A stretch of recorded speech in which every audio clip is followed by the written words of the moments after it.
Sabe que eu sou gordo, né, cara? Então... Deu pra perceber.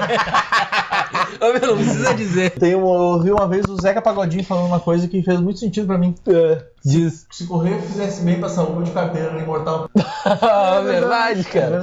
É verdade. Entendeu? Tu tem um ponto, gordo. Arroba te enfia o pau. Mariel é que nem arame liso. Cerca todo mundo, mas não fura ninguém. Não é bem assim que a banda toca.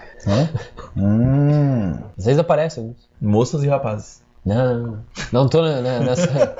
Não tô tão na seca assim ainda. Vocês têm que apostar mais vídeos por semana, guris. Cara, É que é o seguinte, é que é complicado, cara. A gente não tem muito tempo, tá ligado? Nós temos uma vida desgraçada. É uma correria do cão. Cara, Não, eu acho que de todos ainda a minha vida é a pior, né? Porque olha só, como eu tenho muito filho, o primeiro dia da semana ali, ou qualquer um deles, é dedicado pras crias, né, cara? Porque eu tenho muito filho. É. E os outros 4 tem que ir filhos no boteco, e né, cara? contando. Isso, e os outros 4 dias eu tenho que ir no boteco, então, cara, vai sobrar tempo pra gravar como?